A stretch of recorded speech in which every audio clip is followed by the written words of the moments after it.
Hello everyone, আমি পূজা। আমার নতুন আর্টির ব্লগে সকলকে স্বাগত জানাই। আজকে সকালে দেখো আমি ঘুম থেকে উঠে ঘরে ঝাড় ঝাঁটা সব আমি দিয়ে নিয়েছি। এখন বাইরেটা ঝাড় দেবো, উঠানটা। তো এত বৃষ্টি হচ্ছে দেখো, আমি বাইরে নামতে পারছি না। এই দেখো আমি সাইডে কিন্তু দাঁড়িয়ে আছি, ভাবছি কখন বৃষ্টিটা কমবে আর কখন বাড়িটা আমি ঝাড় দেবো, কারণ উঠানটা বাসি আছে। কেউ হয়তো বাড়ি থেকে যাবে, তো বাসি উঠানে তো যেতে হয় না। আর এত বৃষ্টির সাথে সাথে না হাওয়াও প্রচণ্ড হচ্ছে, বাইরে ঠান্ডাও লাগছে এদিকে। তো আমি ওর মধ্যে চেষ্টা করছি যে বাইরেটা যতটুকু পারি ঝাড়টা দিয়ে তাড়াহুড়ো করে। তো আমি একদম বৃষ্টির মধ্যে কিন্তু আমি নেমে যাবো এখন ঝাড় দিতে, কোনোভাবে আর কি ঝাড়টা এখন দিচ্ছি। দেখো বৃষ্টির জল গায়ে পড়ার সাথে সাথে আর যে হাওয়াটা লাগছে, এত ঠান্ডা লাগছে। আমি তো পুরো ঝাড় দিতেই পারলাম না, আমি দৌড়ে একদম ভিতরে চলে এসেছি।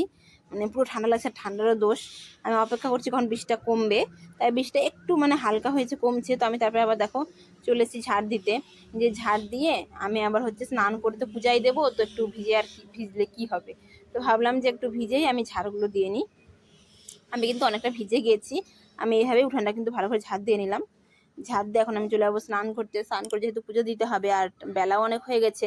আজকে বৃষ্টির জন্য কিন্তু উঠতে একটু দেরি হয়ে গেছে।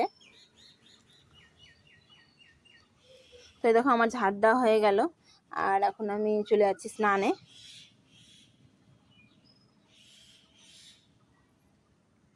তো তোমাদের কাদের ওখানে ওখানে সকালে আজকে বৃষ্টি হয়েছে, আর কার সকালে আজকে কাজ করতে অসুবিধা হয়েছে, সকালকার বাসি কাজ করতে, অবশ্যই কমেন্ট করে জানাবে। আমার তো আজকে সকালে বাসি কাজ করতে খুবই কষ্ট হয়েছে, বৃষ্টির মধ্যে ভিজে ভিজে সব কাজ করতে হয়েছে। তারপরে যে দেখো আমি স্নানও সেরে নিলাম। স্নান সেরে এখন আমি চলে যাবো পুজো ঘরে পুজো করতে। এই দেখো আমি ঠাকুরকে কিন্তু পুজো দিয়ে দিয়েছি। আর আজকে সকালটা যেন খুবই ঠান্ডা লাগছিল, যেহেতু হাওয়াও ছিল, আর বৃষ্টিতেও একটু ভিজা হয়ে গেছে। আজকে ভিজে গেছিলাম, কিছুক্ষণ ভিজেই আর কি কাজ করেছি বাইরের। আর ভিজে কাজ টাজ করে তারপরে কিন্তু ঠান্ডাও লাগছিল। তারপরে তাড়াতাড়ি করে স্নান টান সেরে যে পুজো টুজো আমার কমপ্লিট হয়ে গেছে।